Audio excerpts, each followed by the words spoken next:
అరే తలుపు తీరా కొట్టేస్తుందిరా నీ అమ్మ. ఎంతసేపు ఉంటావురా బాత్రూంలో? తొందర రారా నీ అబ్బరే. అమ్మ నీ అమ్మ, గంట తర్వాత వచ్చావరా? గంట ఉన్నావు అంటే గంట ఆడొచ్చుంటావుగా.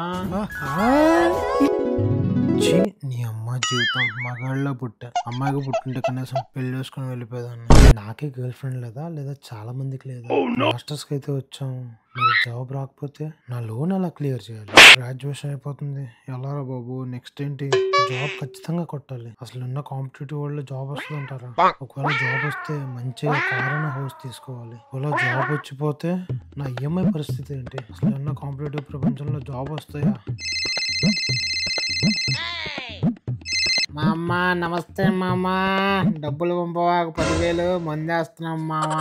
నీ అబ్బా ఫోన్ పెట్టి చెప్పు కొడక. బోకు నా కొడుకు లాగున్ను తాగడానికి డబ్బులు వేసేది ఇంద్రా నీ అమ్మ. నా బతికింటే నాకే అర్థం కాకపోతుంటే నీ అమ్మ ఫోన్ చేసి మందు కోసం డబ్బులు. ఇంకోసారి ఫోన్ చేసాను చంపి పడేస్తాను. పిడిపడదు బాత్రూమ్ నుండి ఓవర్ థింక్ చేస్తా ఉంటారు. కంటెంట్ నచ్చుంటే కనుక లైక్ చేయండి, షేర్ చేయండి, ఫాలో చేయండి ప్లీజ్. నేను మీ బుప్పి బ్లాగ్స్.